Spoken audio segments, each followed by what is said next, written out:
Also vying to lead the Conservatives is Roman Baber. He's an independent Ontario MPP. Hi, Mr. Baber. Good to meet you. Thanks for making time for us tonight. It's great to be with you. In your campaign videos, you say you're not running on lockdowns or passports. You're running against radical left-wing ideology, censorship, and cancel culture. That's a direct quote. But just a cursory glance at your social media presence and of your last 20 tweets, almost half were pandemic-related. If you are looking to move society past the divisions you say mandates and passports created, why are you still focusing on them? Well, we must appreciate that more than 3 million Canadians are still unable to board a plane.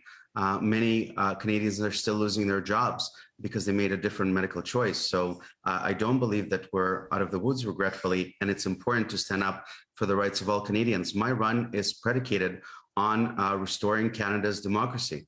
I'm of the view that it's the censorship, the cancel culture, and the inability to have a frank discussion that led to the pandemic response of the last couple of years.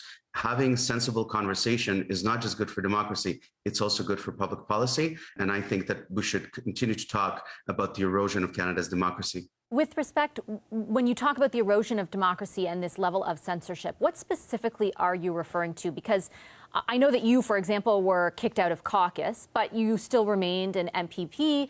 You're on mainstream media right now, and you have been a number of times. You're very vocal and free to say what you want on social media. So what censorship are you speaking of? Well, we're seeing a bill working its way through Parliament that's going to regulate the use of the internet. We're seeing the government picking winners and losers among Canada's media and the ability to be considered and, in fact, potentially be on the air. But as I said, we're still seeing an unprecedented erosion in our democracy, in that many Canadians are still unable to live an everyday life, whether it's by having access to transportation or being able to maintain their jobs. We're also seeing regulators, professional regulators, namely, censor professionals, therefore inhibiting opinion. And we're seeing such social media censorship, something that we haven't seen to this extent before. And finally, with respect to my own experience, I think I've articulated a sensible opinion that we should weigh the cost of our public health response, the toll, into our public policy planning.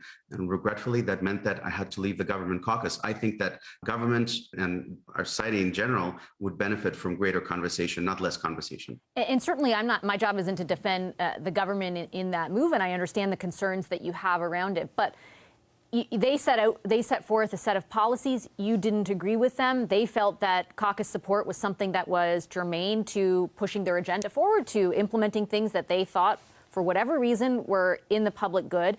And isn't it their right to then say to you, okay, your values don't align with ours? They're not saying you can't speak your mind. They certainly aren't saying you shouldn't be on social media. So I'm just wondering if that's the most accurate way to put it. Look, I don't propose to litigate what transpired a year and a half ago. Doug Ford removed me from the Conservative caucus after me speaking out against the lockdowns, having heard from literally thousands of constituents who are worried about the mental health of their children, that are concerned that their surgeries were being canceled, that were concerned that their cancer screenings are being missed. That's, in fact, one of my strategies to unite the Conservative Party, is to allow for further discussion within the Conservative Party, whether it's folks that are concerned about passports or mandates, or Conservatives that are concerned about social issues. They have room in the Conservative Party regardless of their views. And I don't think that you can restore democracy in Canada without first restoring democracy in the Conservative Party. And I think that same goes for the provincial party. I guess what I'm trying to get at, and I'm not trying to take away from the discussion taking place, and I'm not here to relitigate lockdowns, no lockdowns, but I listen to so many of your campaign videos and the tweets that you're putting out, and this idea that there's this massive amount of censorship out there, the left-wing, hateful ideology that you say you're fighting. I'm not sure what you're exactly specifically pointing to. I don't know, you're saying that society needs to move past divisions, but you're articulating that there's a huge cleavage and that people on that side who are articulating, maybe they're in favor of lockdowns, maybe they're a little bit worried about some things. You're sort of saying that, you're saying that equates to censorship or a hateful ideology. I'm confused about how you get to that point. Okay, well, we've seen in the last couple of years that there's been a push against diversity of opinion particularly as it pertains to Canada's public health response. We know that doctors that are speaking out against lockdowns or believing that perhaps there's a better way to address our public health concerns have been gagged. We know that the regulator, Ontario's regulator, for instance, has come out and said that doctors are not permitted to oppose or question public health measures. I don't believe that that's good for our democracy or good for public health. We're also seeing a lot of censorship on social media. There's no question that whether it's censorship on Instagram or on Twitter, deletion of accounts, shadow banning, those are regretfully practices that Canadians have become exposed to in the last couple of years. Look, I'm a lawyer and legislator, and of course, I very much ask everyone to abide by the rule of law. We know what the lines are in terms of speech and lines that should not be crossed, and we ought to respect them. But that doesn't mean that we should erode professionals or the right of politicians or well-meaning doctors, business leaders, union leaders from speaking out against government policy. We've seen that in Ottawa just a couple of weeks ago, right? We saw the federal government using the Emergency Act for the first time in its existence to crack down on what was largely a peaceful protest. I think we should encourage opinion and dissent, not discourage it. Okay, I'll just quickly point out, because I do want to ask you about other issues, that I understand your point about there being protesters here who were peaceful. There were also blockades taking places at major arteries of economic trade that were unlawful. So I do want to ask you about other issues, though, and specifically around things that you've said in the past few weeks about the budget. You criticized the level of spending of the federal government. What would you cut? So we've seen an unprecedented level of spending. We've spent more than $500 billion in the last 2 years. And I'm not sure that Canadians got much value for it. We're seeing an unprecedented inflationary levels on the Canadian loonie. And I think that makes the cost of living in Canada completely unaffordable. But if I may just come back to your point quickly, of course, police should enforce existing bylaws, but there was absolutely no necessity in the declaration of emergency or riot police against bystanders on the Hill. That was unacceptable. No one regretfully actually discussed the issue of dispute, which are the mandates. You shouldn't force someone to choose between their ability to put food on the table and potentially making a healthcare choice that they didn't want to make. The Prime Minister did not have courage to even meet with them.